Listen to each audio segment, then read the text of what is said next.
Segunda de Macabeos capítulo 10. Con la ayuda de Elohim, Yahudá Macabí y su gente volvieron a conquistar la ciudad de Jerusalén y el templo. Fueron a las plazas y a los lugares apartados, destruyeron los altares que los extranjeros habían construido para adorar a sus Elohim, purificaron el templo y construyeron un nuevo altar.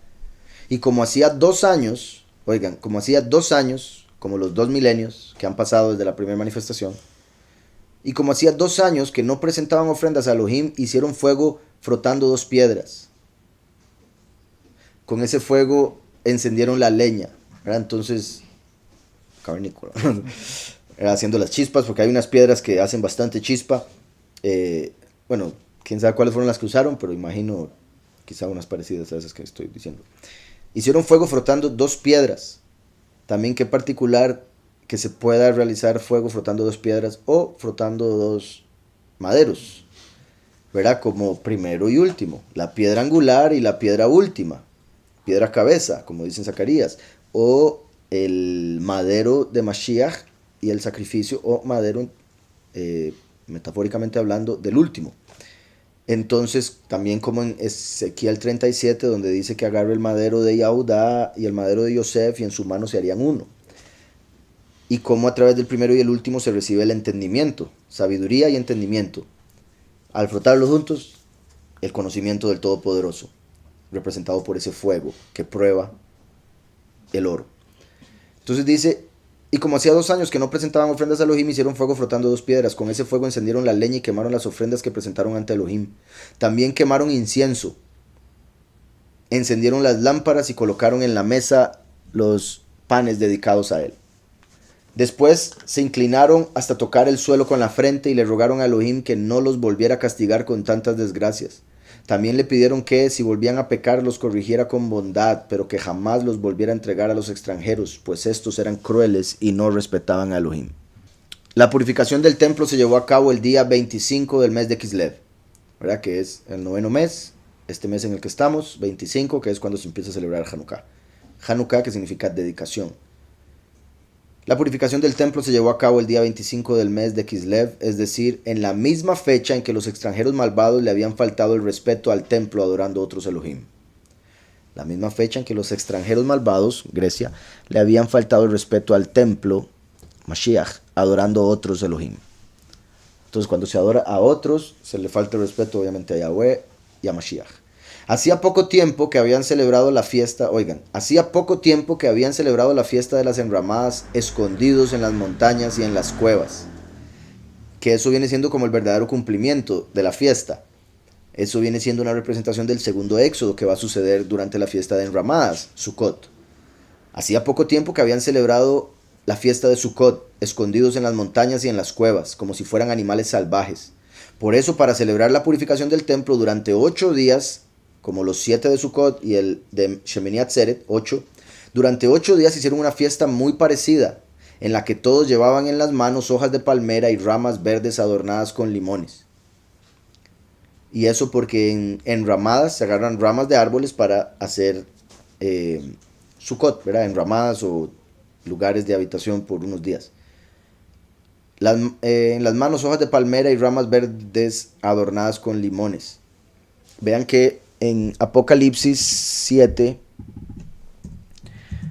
ahí se está hablando de los pocos y los muchos, los 144,000 y después los muchos.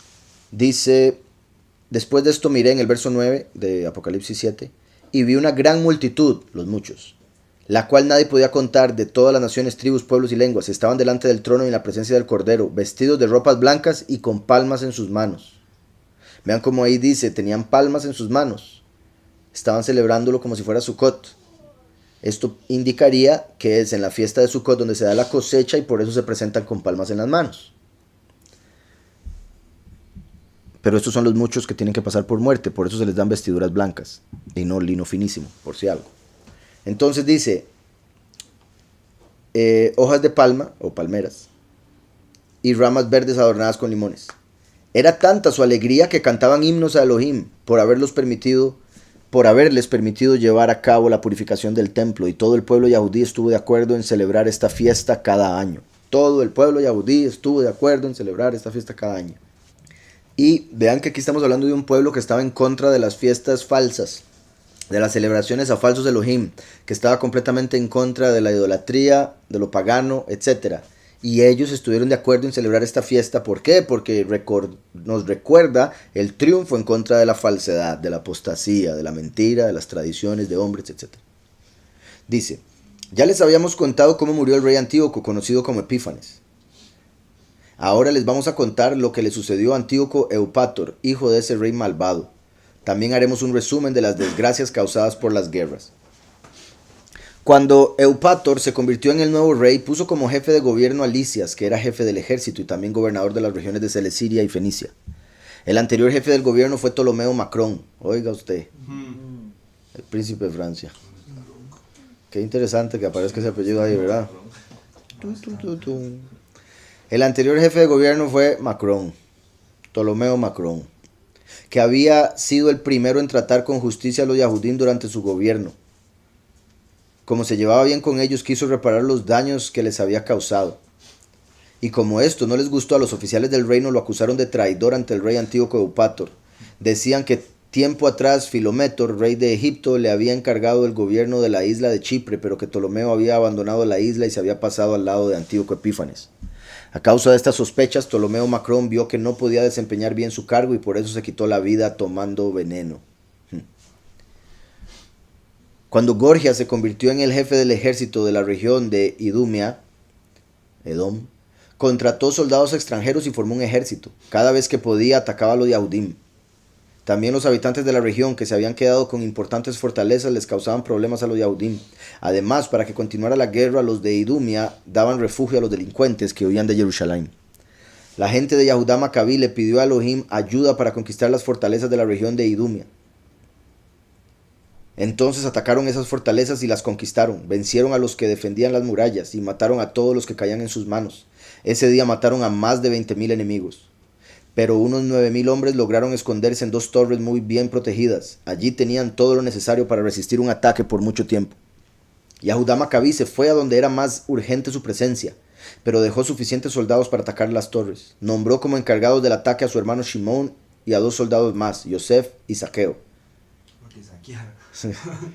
Pero los soldados de Shimón, por ganarse un dinero, se dejaron comprar por la suma de 70,000 monedas y dejaron escapar a algunos de los que estaban en las torres.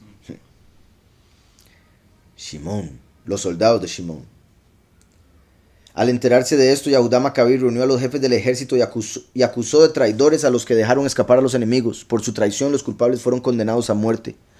Luego el ejército de Yahudá conquistó las 2 torres y allí mató a más de 20,000 enemigos, terminando con éxito su campaña. Timoteo, general del ejército del país de Amón, volvió a formar un ejército, contrató a muchos soldados extranjeros y compró muchos caballos en Asia.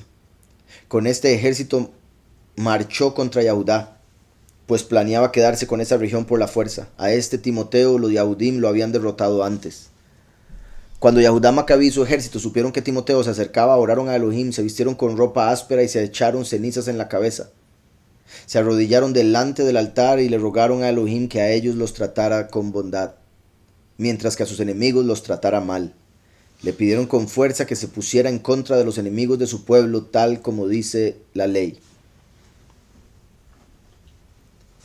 Apenas acabaron de orar, tomaron sus armas y se alejaron de la ciudad. Cuando estuvieron frente al enemigo, se detuvieron. Repito, apenas acabaron de orar, tomaron sus armas y se alejaron de la ciudad. Cuando estuvieron frente al enemigo, se detuvieron. Al salir el sol, dio comienzo a la batalla. Los Yahudim, a pesar de su valor, confiaban en que Elohim les permitiría ganar aquella batalla. El enemigo, en cambio, peleaba guiado por su odio. La diferencia, ¿verdad? Pelear por odio o pelear por valentía y emuná en Yahweh. En lo más duro de la batalla, los enemigos, y también pelear por odio para destruir, los otros para defenderse. En lo más duro de la batalla, los enemigos vieron que 5 jinetes brillantes, montados sobre caballos con frenos de oro, aparecían en el cielo y se ponían al frente del ejército yahudí. 5 jinetes brillantes. Recuerden que el 5 representa favor, revelación, ventana, entre otras cosas.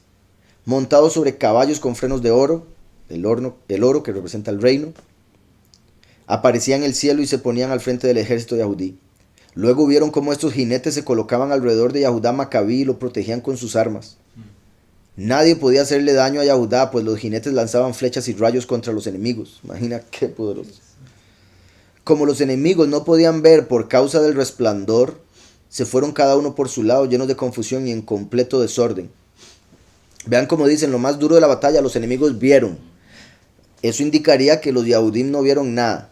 Solo los enemigos veían los caballos que protegían a Macabí, y cuando con su luz los dejaban ciegos, me imagino a Yahudá persiguiéndolos y viéndolos que nadie podía ver. Luego vieron cómo estos jinetes se colocaban alrededor de Yahudim. Ya lo había leído eso. Como los enemigos no podían ver por causa del resplandor, se fueron cada uno por su lado, llenos de confusión y en completo desorden. Aquel día murieron 20.500 soldados de infantería y 600 de caballería. El general Timoteo fue a refugiarse en la fortaleza de Gezer, que estaba muy bien protegida y bajo el mando de su hermano Quereas. Los soldados de Yahudá Macabí con mucho entusiasmo tuvieron rodeada la fortaleza durante 4 días. Los que estaban dentro de ella estaban tan confiados que hasta se atrevían a ofender y maldecir a Elohim. Qué descaro. Los que estaban dentro de ella estaban tan confiados que hasta se atrevían a ofender y maldecir a Elohim. Eso muestra lo que es, ¿verdad? La confianza en su propia carne, la confianza en la materia, ¿verdad? En el dinero, la confianza en lo que sea creado por encima de Yahweh el Creador. Y por eso lo que decía ahora, que como Yahweh nos castiga a nosotros inmediatamente para corregirnos, pero a las naciones, a los impíos, a los paganos, espera y espera y espera y espera para que el castigo venga. Pero esa espera hace que los impíos piensen que no los van a castigar, se confían hasta el punto de llegar a maldecir a Elohim. Los ateos, ¿verdad? Que se burlan y blasfemarían en contra de lo que sea, como una burla, como si fuera cualquier cosa, pero no les pasa nada, ¿verdad? ¿Cuántos ateos han dicho, si Él existe, que me caiga un rayo ahorita? Y no les cae nada. ¿Por qué? Porque Yahweh es bueno, aunque se lo mereciesen. O uno, ¿verdad? Entonces, por algo es. Entonces ellos, al confiar en su intelecto, en su lo que sea, se atreven a ofender, a blasfemar, porque confían en lo que no deberían, ¿verdad? Como dice la escritura, maldito el hombre que confía en el hombre, el que confía en sus propias fuerzas, el que confía en su sabiduría, el que confía en sus riquezas. Entonces dice, al amanecer del 5.º día, 20 jóvenes soldados del ejército de Yahudá, llenos de enojo por esos insultos, decidieron escalar la muralla. Era tanta su furia que mataron a cuantos le salían al paso. Vean ese celo por Yahweh. Cuando oyeron las blasfemias, todas esas burlas, dijeron, no, ya es demasiado. Al 5.º día se levantaron, pasaron la muralla y fueron y mataron a todos los que se les aparecían. Otros, aprovechando la distracción, escalaron la muralla por el otro lado y quemaron las torres. Luego prendieron hogueras y quemaron vivos a los que habían insultado a Elohim. Otros tiraron abajo los portones de la ciudad para que entrara el resto del ejército y conquistara la ciudad.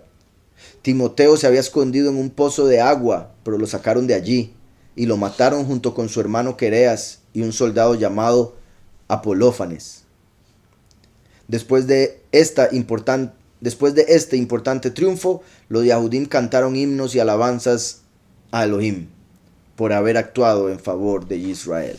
Dice aquí Isaías 14, 11 al 14, Ishayahu descendió. Bueno, me imagino que es que escribió Isaías 2 veces. Descendió al Seol tu soberbia y el sonido de tus zarpas. Gusanos serán tu cama y gusanos te cubrirán. Como caíste del cielo, oh lucero. Hijo de la mañana, cortado fuiste por tierra, tú que debilitabas a las naciones, tú que decías en tu corazón, subiré al cielo en lo alto junto a las estrellas de Yahweh.